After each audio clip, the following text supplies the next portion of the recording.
Hey friends, my name is Rebecca and I'm with Youth Ministry Consultants. Thanks so much for tuning in to Celebrating Chaos and Implementing Structure with Heather Fleece. We're so excited that you're here. Heather is in her 28th year of ministry at Wooddale Church in Eden Prairie, Minnesota. She's an author, a speaker, and someone who deeply cares about middle schoolers. As you'll see, she is a passionate Minnesota Vikings fan and has so much to share on how we can lead well in this awkward, messy, beautiful season in a student's life. Enjoy. With you. I hope that you love your middle schoolers. And if you don't yet, I'm going to pray that God will allow you a supernatural love for them, because I get it. I get that their energy and their squirreliness and their humor, can we really call it humor? And sometimes just their off the wallness can drive you crazy. But man, they are in a space developmentally where things are just firing. I mean, not just relationally and physically and hormonally, but also developmentally and spiritually. And we get to be a part of that. And so I want to talk specifically about two elements that are often seeming contrary, that I believe actually have to coexist in ministry, and that is structure and chaos.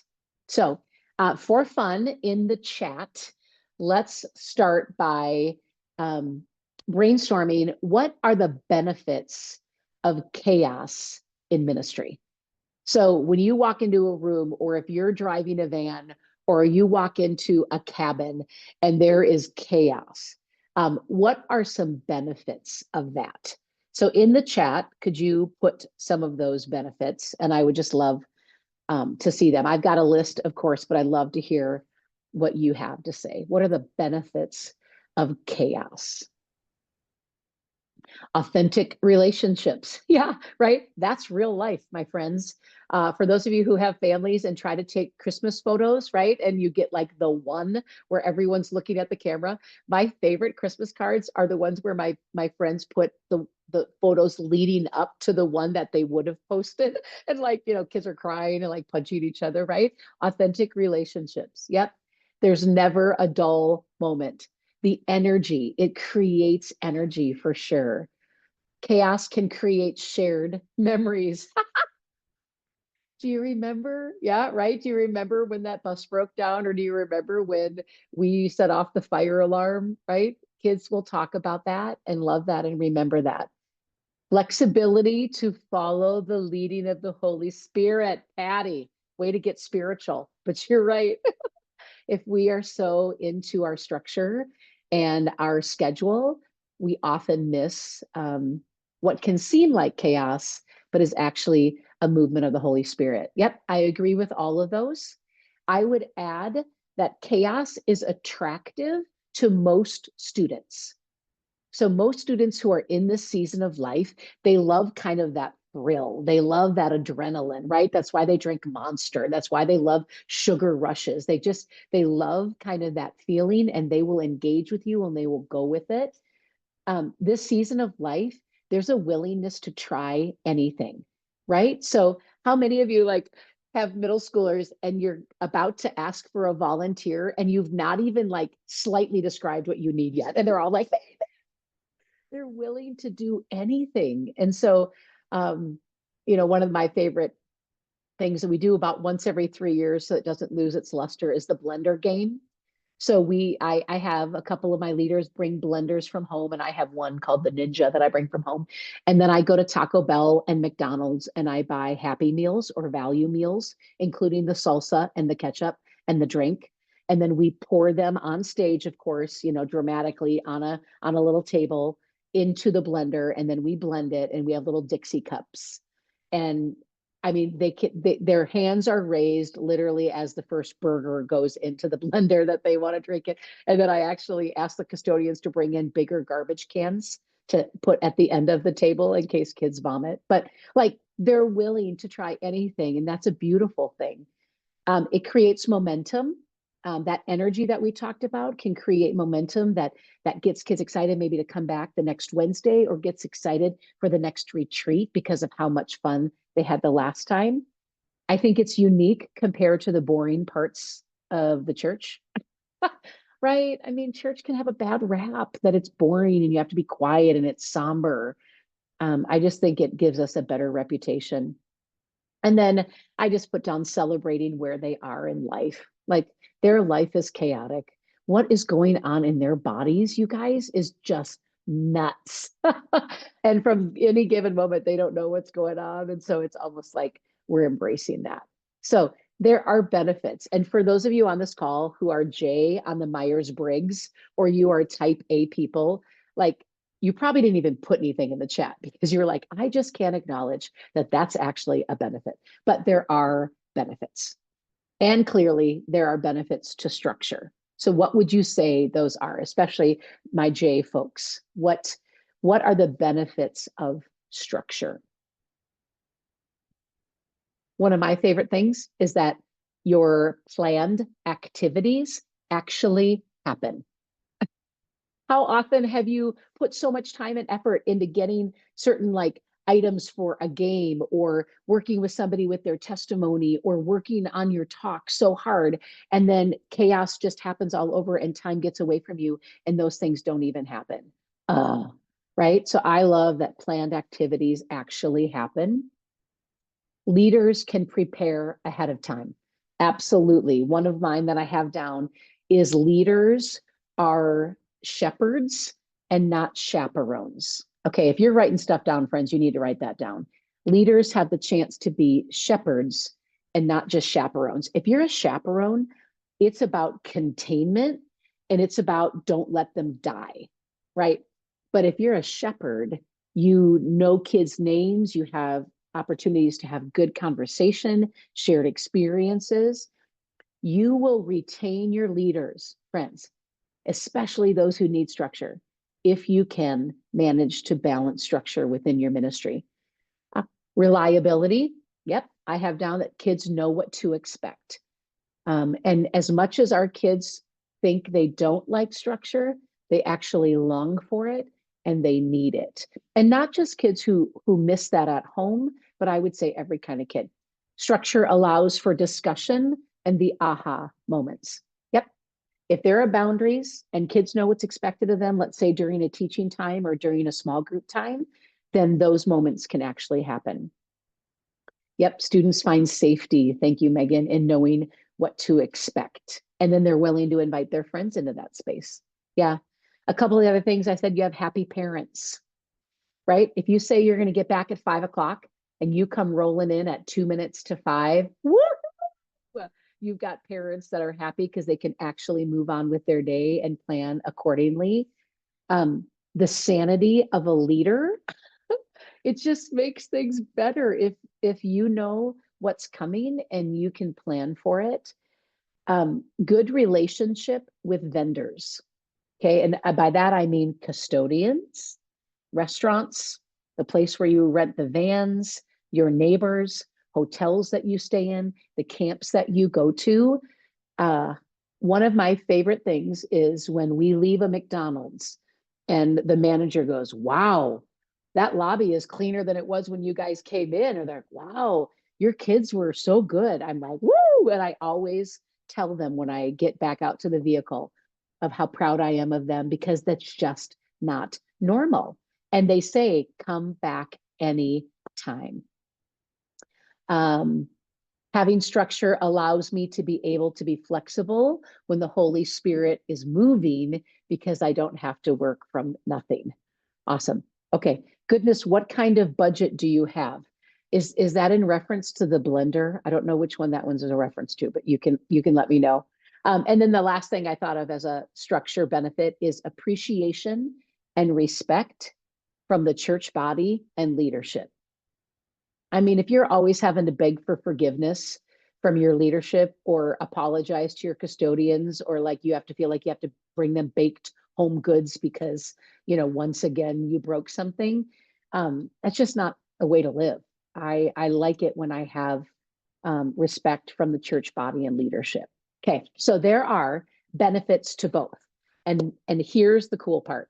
Each of us as youth workers has a bent toward one or the other. Okay, I don't believe Jesus is on the call. If he were, he could say he was perfectly balanced, but we all bend one way or the other. Okay, so in the chat, I would love for you to claim which way you are naturally bent. I am naturally bent toward structure, which surprises some people because of my chaotic nature. I like to say I need a foundation to dance on.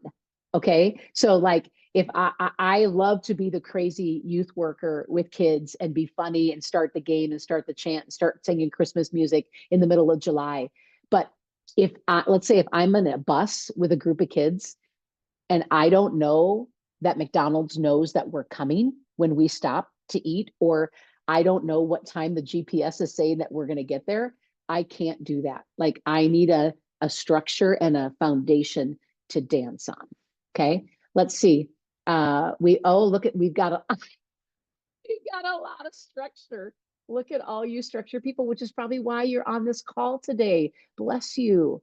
Naturally bent towards structure, structure, controlled chaos. So basically structure. Thank you, James. I need some structure. Include chaos with my structure. Yes. Yes. Awesome. So within ministry, these two things need to be balanced. And I'm just going to walk through some of the different ways in which I found to balance them. So as we start, if you think about how much in life is about balance, right? So like, hate to bring this up, but like diet and exercise, right? I've always been somebody who is very active, and I love to work out and I love to play tennis and I love to lift and all that kind of stuff. But man, I also love food. And there was a season in my life where I was working out a lot and I was so frustrated that I wasn't losing any weight. But then the double stuffed vanilla Oreos and the party size bag Cheetos and the double bacon cheeseburgers on a pretzel bun, all those kind of things were over here. And it's like, oh, I actually need to figure out how to put good stuff in my body as I'm working out as well with balance. Think about activity and sleep. For those of us who run, and we don't have sleep, it doesn't work. For those of us who sleep and never move our bodies, that doesn't work. Caffeine and water. Okay. I wish I could just do caffeine all the time, but I can't. And this is filled with water today. I think of even who God is, right? He is the great and mighty judge, and he is our personal savior and friend. And if we focus on only one of those, we get in trouble. We don't see the whole thing, versus if we can balance both. So that's the goal. Structure and chaos can coexist in a healthy ministry. So let's talk about structure with reasoning and philosophy. Okay. We can't just be anal retentive and tight and stingy as adults. There has to be reason and philosophy for our kids to be willing to follow. So I tell my kids 98% of the time, there is a significant reason as to why we have a rule. 2% of the time, it's just my preference. So we will always have Coke products with the exception of Mountain Dew, and the room will always be cold. So those are just Heather's preferences. They have no philosophy. But there are certain things that have philosophy. So this is a little bit random, but one of our rules in our ministry is that on trips, you are not allowed to bring poker items. There was a significant rise in poker issues with teenagers, actually back in the early 2000 to 2010. But another big reason, and I tell my students this very quickly, is we were on a trip. You're not going to believe this, a mission trip, where you're going to serve the Lord and be the hands and feet of Jesus. And I had a group of boys that had to stay at a hostel. They couldn't stay at the camp with us. So every night they were going back and forth to the hostel, and every morning back and forth to the hostel. And they got bored, and they had poker stuff that they were messing with. So they got bored with that, and they decided to make a list of all the girls on the trip and assign them a value according to how hot they were. And then they began bartering them in their poker. And one of my leaders found that list on the bus and gave it to me. And you can imagine what that was like. I pulled them into the pantry and sat them on sacks of flour, and I scared the living daylights out of them. and we called their parents, and it was a big deal. So kids are like, oh man, how come we can't bring poker stuff? And I say that and they're like, oh, okay. Okay, we won't. Is Old Maid okay? Is Uno okay? And I'm like, yep, yep. One piece swimsuit rule. Okay. This is one that we hold to at Wooddale Church. And it goes back to summer camp. And I remember standing on the beach in 1999 and looking out at the water tramp, and there was Heather, not me, somebody else, jumping up and down in her string bikini with a large chest. And I remember thinking, all it takes is that one string bikini to just unstring in the back, and wowza. And so we moved into a one-piece swimsuit rule for more reasons than that. But, I talked to my students about 1 Corinthians 6:19-20, about how our bodies were bought at a price, therefore honor God with your body. I talk about how not only boys, but now even girls are visually stimulated. And so not only is it a one-piece swimsuit rule, boys are not allowed with Speedos. And when they're out of the water, they have to have a shirt on. They can't be bare-chested. And we just want to try to invest in modesty like that. But it's interesting. The first summer we made that rule, I did not share that philosophy with them. I did not share my reasoning. And we had girls who, when I or my associate would leave the beach, they would take off their shirts that they had on over their two-piece, and they would like lay on the beach. And the what are those called? Those lifeguards started telling us that. And so we held them after a chapel session, and I talked about the reasons why we have that rule, and there literally wasn't a problem the rest of the week. So if there is a reason and a philosophy behind the structure, kids will follow. When they understand, they're much more likely to follow. So like Wednesday nights, this is a simple one. Right when we shift to like the stories from the seats or the teaching time, kids are asked to put away their cell phones. We don't mandate that they don't bring the cell phones with them. I know some people have like walls where they have like IKEA shoe dividers, and they put their phones in the back, and a kid gets to take a piece of candy if they put their phone in there. I love that idea too. But we just said, hey, like when it's announcement time, we say, okay, this is the time where you take your phone and you either shut it off, or you put it on do not disturb, and you put it somewhere where it's not going to distract you, because we want you to be all here. We have been so thoughtful and so prayerful about what we're going to do tonight. We want you to be all here. And kids follow it. They really do when you tell them the reasons behind it. So I'm curious in the chat, what is a guideline that you have that has thought and philosophy behind it that you have actually shared with your kids? Is there anything that you do or don't do? And your kids, if I walked into your room, they could tell me why, because you've actually shared that with them. And I know that's a little bit of a longer one to share in the chat, but.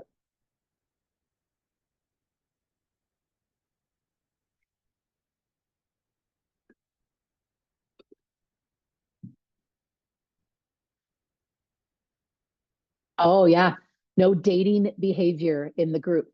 Yes, yes, yes. That if you guys are holding hands, if you're snuggling, if arms are around each other, I promise you're distracting somebody around you, right? And it's not fair. Everybody should be able to come and not be distracted. I love that. Yep. We have a no prank rule on our like retreats and camps and mission trips.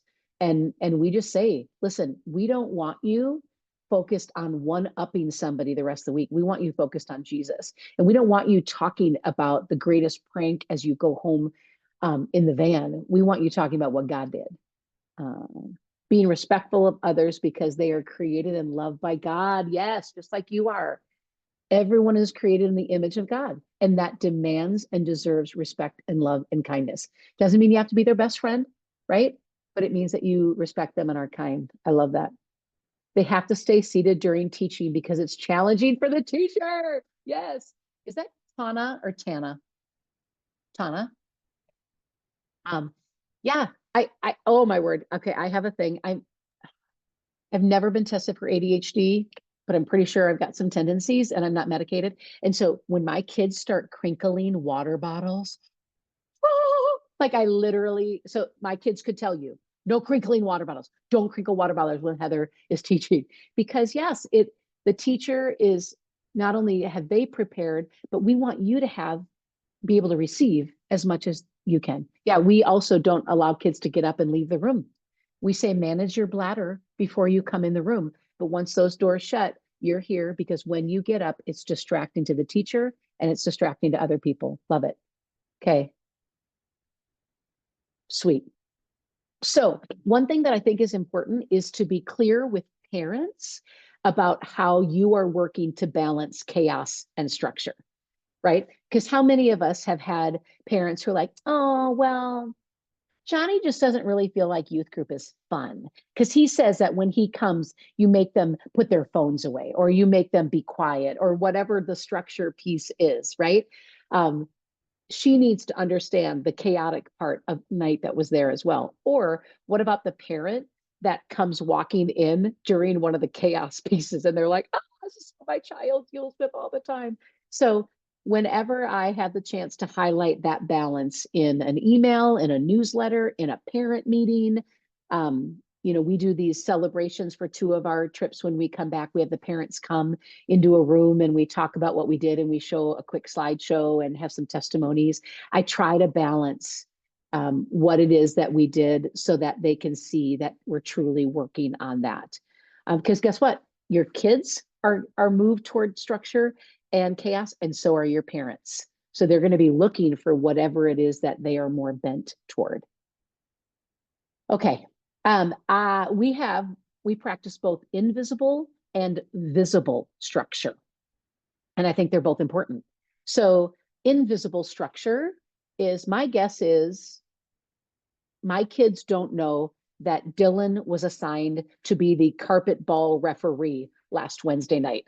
So when he came into our leader meeting, I have a schedule on one side and I have roles for the leaders on the back side, because sometimes I just find if leaders don't have specific roles, they just kind of wander and they often talk to each other the whole time. And I don't want that, right? So Dylan was assigned to be carpet ball. My guess is that as Carter and who is he playing with?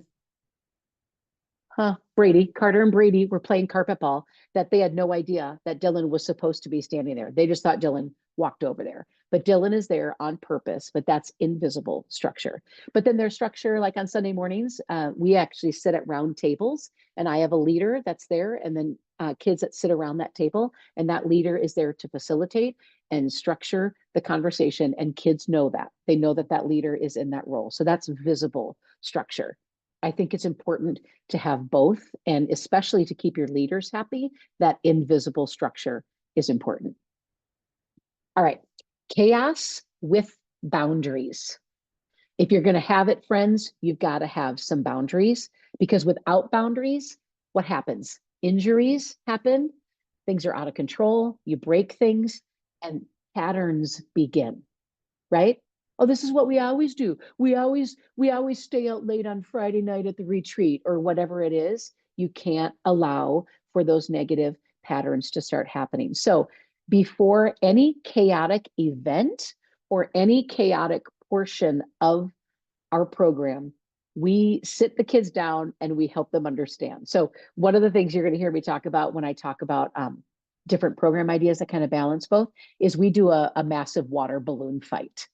So we ask kids to come early on a Wednesday during the summer, and they fill up, it's child labor, they fill up water balloons for hours, and we just feed them Little Caesars pizza. But they'll fill out like 3,000 water balloons. We buy all throughout the year at like the dollar store and stuff like that. And we have people who donate water balloons. And then we have the kids come. It's an actual event. They pay to come and get hit by water balloons. But before the event starts, we sit them on this grassy area and we say, okay, here's what the night's going to look like. And here are your boundaries. Here's where you can be. Here's where you can't be. Here's where you can throw a water balloon. Here's where you can't throw a water balloon. And so all it takes is throughout the night, hey, Brooks, we talked about this. You can't be climbing the side of the building, or whatever it was that he was trying to do. So give them the chance to do the chaos well. But if they don't know what the boundaries are, if the leaders don't know what the boundaries, how can you hold them accountable to that? Okay, question. When do you thwart chaos? I love the word thwart. I don't know why, but when do you stop or throw out chaos? I think when it becomes unsafe for the students, either physically or relationally, I think we all can tell when it starts to turn, when it's not just fun anymore, but they're out of control. If they show you that they can't handle it, it is our job as the adults to stop it. I would say when there's enough helpful feedback from parents and leaders. So if one parent tells you that the Jello event that you did was too chaotic, I'll take that with a grain of salt. But if you have 2 or 3 adults that are either parents or leaders that are like, okay, for instance, true disclosure here. At summer camp, we do an event called Steal the Whatever. Back in the day, we did Steal the Bacon, which was a similar thing. But basically, we bring all of these items that nobody cares about and don't want anymore from home, and we put them in the middle of the field. And every kid gets a number, right? 1 through 8, and they're on teams. And when the siren goes off, they run in the middle and they try to steal whatever is in the middle and bring it back to their team. Awesome when you get somebody who puts like a punching bag or a large blown up shark or a mattress. Those are really fun things. Well, one year, for whatever reason, I allowed tiki torches, wooden tiki torches. I thought if they were lubed up with like shampoo, which is what we do, and like baby oil, that they would be fine. And I actually had 3 leaders, Mike and Sue and Julie, who after that game said, Heather, that was a poor choice and you can't do that again. And I was like, you're right. I'm sorry. You're right. And that was as they were taking slivers out of a girl's hand. Oh, so if there's enough feedback, you've got to be willing to go, okay, we probably shouldn't do that again, or we probably shouldn't have it at that level again. When do you toss out structure? When the Holy Spirit is moving, and I say that a little bit cautiously, because I think some of us can try to use that as an excuse a lot for lack of preparation. But if you are pushing forward with somebody, you had this vision of what the night was going to be like, or what Sunday morning at the retreat was going to be like, but it's just not working, or either a leader comes up with an idea, a kid comes up with an idea, or you just sense something in your spirit, listen to that. Because the Holy Spirit, I believe God is a God of order, but he also loves to surprise us. And he also loves to show us things that we do not know. And so listen to that. I would say if you've got a gut feeling that something needs to shift, or here again, if there's trusted feedback from your leaders. So there was a time when my Wednesday night team, a number of them said to me, Heather, I just feel like Wednesdays are kind of same old, same old. Like kids come in and they know exactly what's going to happen. And that's not a safety thing. It's actually a boring thing. And I was like, so the next time we got together to train my leaders, we brainstormed and we came up with an invisible structure, but a rotation. So on one Wednesday night, they would come in and the room would be clear and we do a large group game. The next week they would come and there would be chairs set up in circles and they would be circle games. So they would be like a DYM game on the screen, or a puzzle, or a word find, or a Bible drill that they were doing, but it was all in circles. And then the next week they would come in and the chairs would be lined up toward the stage and we would do a stage game. I promise you that my 13-year-old kid did not know, oh, it's the second week in November, so we're going to be circle chairs. No, he just knew that whenever he walked in, he's like, oh, circle chairs tonight. Oh, big game tonight. And so we started implementing that. But I was like, wow, my structure had gotten too stiff and too boring. When you don't find a balance, you're going to have frustrated leaders. You're going to only attract a certain kind of kid. You're going to have trust issues with your leadership, and you're going to have a negative reputation. And I don't think any of us want those. Okay. I have some tangible examples of how we have found balance of structure and chaos. Okay, now keep in mind, I have been in this position 28 years, and I inherited some really fun programming pieces that I hope I've made better. But I think these can be done on a small, medium, or a large scale. So one of the things I told you about is the water balloon fight. We actually have planned events. So the first event of the night is a water balloon toss. Hello, and so they find a partner and they toss and they toss, and then we say take 3 big steps back. And we're in the lower parking lot. They toss and they toss, and then we tell them they have to turn around and go over their head and toss and that kind of thing, right? And then we move all along. So we bring out bats, and now they get 3 chances to hit a water balloon like baseball.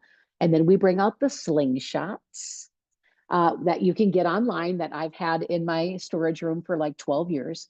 And now it's a distance. Okay.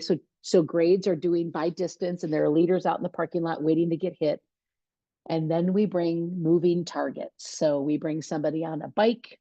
We got a guy who has a chicken suit. He loves his chicken suit. So he was riding around on his bike in his chicken suit, and they were trying to hit him with slingshots and their water balloons. I had a friend, my friend Yo, who's still on my team. She had a really old van that had 2 doors on the side. So she was driving around the van, and there was another leader that had a helmet on in the van with both doors open. And so there was a certain amount of points if you hit the van and if you hit the person in the van. Like, you guys, think about this. This is such beautiful chaos and structure, because the kids are like, wait, what? You're going to let us shoot at a human being with a slingshot and a water balloon? But remember, before the event started, we had them on the grass, and we told them, if you touch that barrel of water balloons, you're done. And I'm calling your mom and you're going home. So don't touch it. Like, we've laid out the boundaries, but it feels so wonderfully chaotic. And then my favorite part is at the end of the event, as the parents are coming to pick up, we do what I call the parking lot comb. So we have garbage bags, and we line up all the kids and leaders like a big comb at the very back of the parking lot where the last water balloon was. And then we comb the entire parking lot and pick up every piece of water balloon or cigarette butt.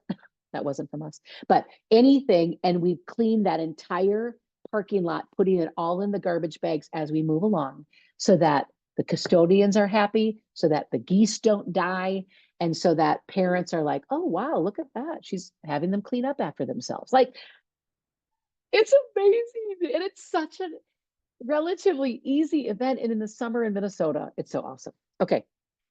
On Friday night, March 7th, my junior high is going to host the Strobe Light Pillow Fight Gut Bombing Night.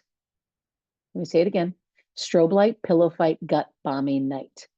It is a progressive fast food supper that ends in a strobe lit pillow fight back in the gym at the church. If you are looking for events to attract junior high boys, this is your event. Whether you have cars or vans or buses, you plan the night. And by the way, I would love to send you my schedule. Happy to send you my schedule. I'm going to put my email in the chat, so that you can steal all of these.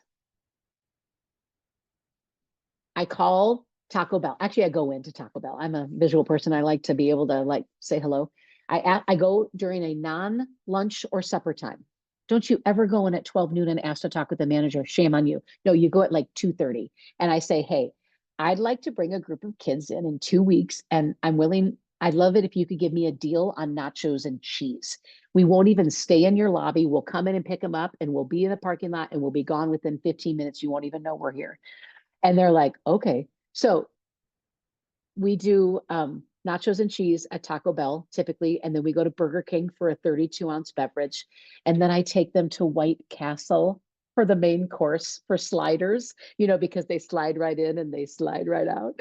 And then at White Castle, we have a slider eating competition. So in the parking lot, we bring a table with us and we set up the table, and the kids all gather around, and you have to be committed to eat at least 6 sliders to be a part of the competition. But then they eat as many as they can. And then we have one winner, and then we load up the buses again, and we go to the dessert. And it varies. Sometimes it's Culver's, sometimes it's a donut shop that stays open later for us because I've called ahead. And then we go back to the church, and they've all brought their pillows. That was part of the night. And then we have strobe lights, but it's chaos. But friends, there's structure, right? So we sit them down and we say, hey, there are going to be battles. There are going to be 7th grade girls against 7th grade boys. They're going to be leaders against 9th grade boys. But you have to wait your turn and you'll sit up against the wall until your turn is called. And then they've got their pillows and we check their pillows to make sure that there are any textbooks or bricks in them because yeah, you've got kids like that. But so then it's like 2.5 minutes, strobe lights going, music's cranking, and they're banging on each other. And then the lights come up in the gym. Everybody goes back to the wall. Now we call out another 2 teams and then we go against each other. I mean, it's so chaotic and so crazy and so wonderful all at the same time. Okay. I'm just realizing now, Rebecca, that I'm not sharing my screen. I hope this is okay. It's pretty simple stuff. Okay. Last one I want to highlight. Yeah, we do a counselor hunt at summer camp. So on the second night that we're there, the counselors go and hide and the kids get to find them. And the top 10 who are found, the kid who found them gets to pie them in the face in front of everybody else. Okay. Chaos and structure, right? Structure because the kids have to be at least with one other person. They can't be alone. There are boundaries where we can hide and where we can't hide, right? We're for them. We're excited for them to find us. We make it a big deal when they find us. But the fact that they get to pie an adult in the face, and I have video and I have pictures I can send you, and you guys, I got found this year. I got found. And Collins got to pie me in the face and then he rubbed the pan all over my hair. And then even that night, here's the part of the structure. I have 2 garbage bags that are outside of my cabin and I tell the leaders who got pied, you go directly back to your cabin. We're going to go to the snack time. Somebody will cover your kids and you bring all of your whipped cream items to me and put them in the garbage bag. And tomorrow I will wash them in the laundry facilities at the camp so that you can have them back. Like even that they don't have to have their stinky whipped cream clothes for the rest of the week and kids will grab them and smear them all over the cabin. So those are just a couple options. But I would just love for you to think about the things that you're doing. Do they have a balance of structure and chaos, or do they lean one way or the other? And then I'll just say, within teaching, I think you need to acknowledge the structure and the chaos as well. So I am somebody who could talk for 60 minutes straight. Clearly, this is not a problem for me, right? But if I am not engaging my students, if I am not having their eyes move and their ears hear different things and even moving their bodies, I am doing them a disservice.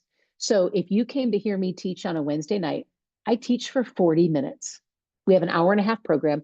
I teach for 40 minutes, but at least every other 7 minutes, I'm doing a turn and tell.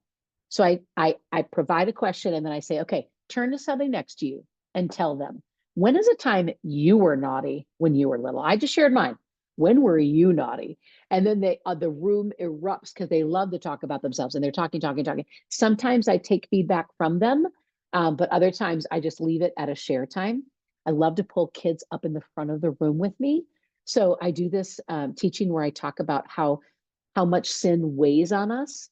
And I brought these huge weights from home. My husband has these collapsible weights that weigh 75 pounds each.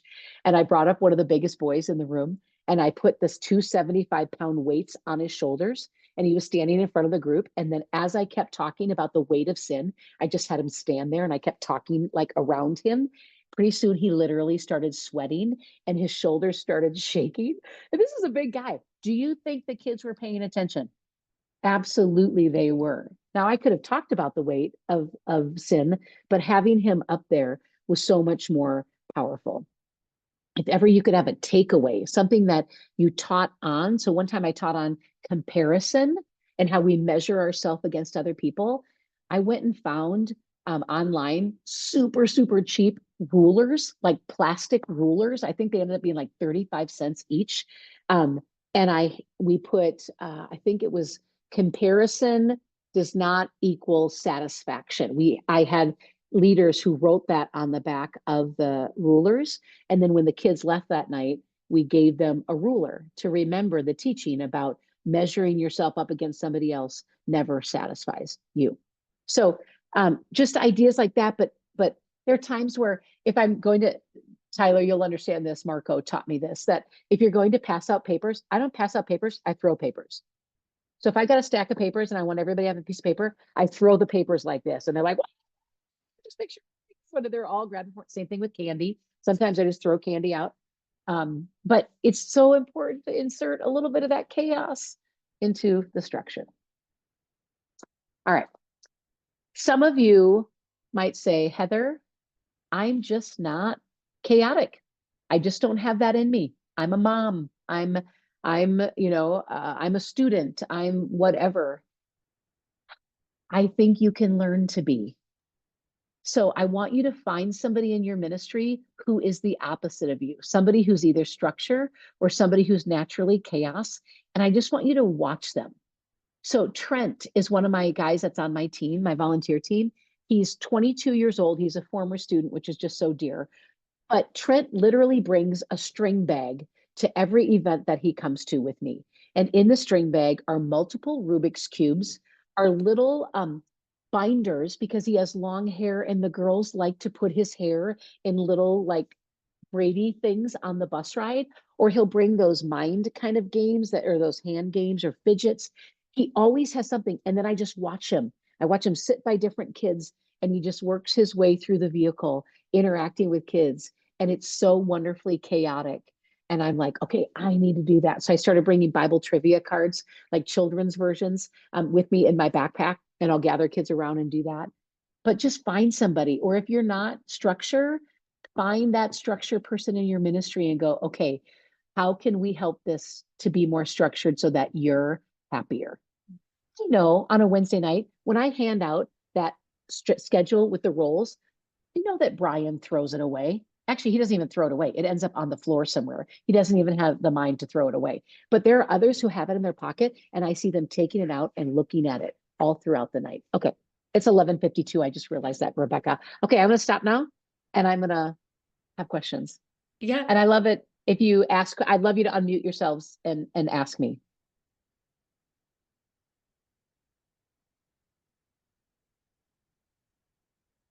Feel free to jump in. I just love hearing you talk and just thinking about the opportunity we have with middle schoolers to have these crazy fun memories that when are they going to Yeah. get to do this again? Yes. Yes. Right. In what other space will they Mhm. be allowed to do that? Yep. Yeah. How do you clean up after the water balloon fight again? Yeah. So we call it the comb. So we line them up, all the kids and the volunteers that were there across the space that you just used. So if it was a field or a parking lot or a ball field, you start them on the furthest end where there would be anything. And then you just say, ready.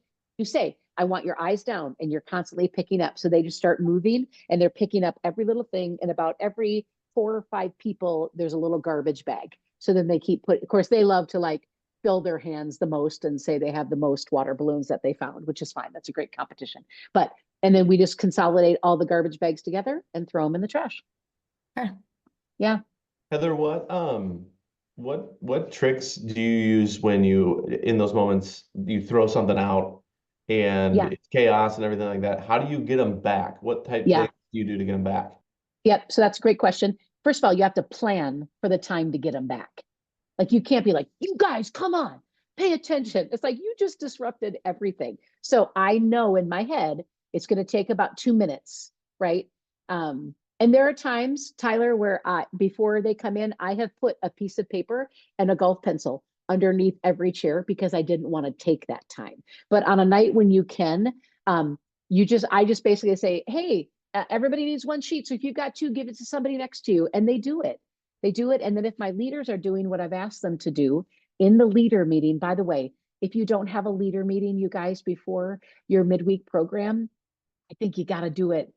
I don't think we can expect them to transition from whatever they're doing and move into what we want them to do in that room unless we give them a space to take a breath and we give them some guidelines. So my leaders don't sit on the end of kids, they sit in the middle of rows with kids. And so because of that, they're also in the middle of that, Tyler. And so they're helping, like, Tyler, give me those 17 pieces of paper that you have that you're going to put into paper airplanes. Give me those. You only get one, And so they're helping me at that time. But part of it is you just got to know that it's going to be chaos and you're going to have to call them back. So then after about a minute and a half, I'm like, okay, guys, everybody get your paper in your lap.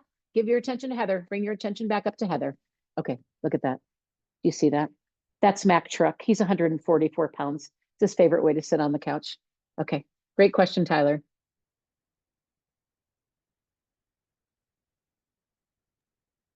Oh, Patty, you're still muted.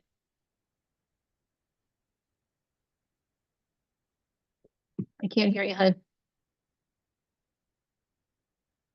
There we go. Better? Yeah. Okay. Hi, Patty. I'm wondering about having mixed ages. So we have high school and middle school together. Yeah. And how to like play to the strengths of both of those groups. Yeah. Yeah. What I have found when I hang out with ministries that have 6th through 12th grade is there is just a different culture in the best of ways. Like, I spoke at a camp in Kansas City last year where they have 6th through 12th grade and they have for years. And those juniors and seniors, like, they were literally taking those 6th and 7th graders under their wings. Like, they weren't annoyed by them. They were like grabbing them and like highlighting them. It was incredible to me. So, would you say, Patty, what's the vibe in your group? Like, are there a lot of siblings? Do they get annoyed with each other, or are they cool being with each other? They're pretty good. We do have some siblings. I think that, yeah, we could model that better for the older kids, too. Yeah. But yeah, we do see some of that. And we do have some leaders actually that have had to been taught about the difference between middle school and high school because middle school annoys them, which is unfortunate. So yeah. Yes. Patty, do you have enough students where twice a year you could do a junior high only event and a senior high only event? We do, yes. And we are going to do that for our winter camp this year. And we do Okay. split up small group time. So Yeah, the small yeah. groups are split. Yeah. Yeah. So I think events that I'm talking about, I think those would be really fun to try when you get to do a middle school only. But I always love to elevate my high schoolers, right? So like on the water balloon fight, your high schoolers are the pitchers.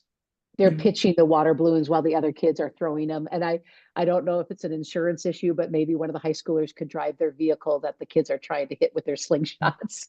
Yeah. But you're asking them, and maybe they're even coming to help supervise the water balloon filling, but you're giving them a little bit more of elevated roles, because I do find, like I said, that they're a little bit more gracious. Like, they don't see something as elementary because they've been together for those years. So Yeah. I would say elevate them in their roles, but do try to have separate times where you don't even have to worry about that. You don't have to think about what that junior is going to think, because you just have 6th through 8th grade. Yeah. Great. Thank Yeah. you. Mm-hmm. I do think there's something really nice too about giving older kids permission to be silly and leave Yes. their younger side, because they don't really Yes. do that. And once they Yeah. allow themselves to, they tend to enjoy it. It's just getting Yes. past that initial, oh, this is so juvenile, but Yep. really it's fun. Yep. And then another way, Patty, would be to have them in on the planning. Mhm. So say, hey, I heard this idea about this water balloon fight. Can I take you to Dairy Queen after youth group next week? And could we talk about the different events that we could do? Because when they have a vested interest, then they're going to more than likely show up, invite their friends, and be an active participant. Yeah. And I've noticed when you do it as the leader, the high schoolers would be more likely to want to do it because you're taking away Yes. that stigma of you're too old. Yep. Yeah. Or like in the blender game, I always make at least 2 of my volunteer leaders volunteer to come up and drink it too. Because with the idea that this isn't just, what we're asking you to do, we're going to do it too. Yeah. Any last questions? Okay. I just put a short survey in the chat. We love to hear your feedback on today, but also what topics, what conversations would serve your ministry going forward. I'm so thankful for our time today, and middle schoolers are just wonderful, and God created them Mhm. so uniquely crazy and chaotic and messy. And what a gift it is that we get to walk with them in this season, that they're Mhm. navigating one of the most awkward seasons of their lives, and we get to have a front row seat to cheer them on Yeah. and show them the love of Jesus. So Yeah. Heather, I'm so thankful for your ministry. I'm thankful for your time and for all of these ideas to help us shape our middle school ministries and embrace this season with them. Thank you. Awesome. Thanks for being here, guys. Thanks for taking the time. And please use my email. I'd love to share anything I have so that you actually have something to start with and not have to work from the ground up.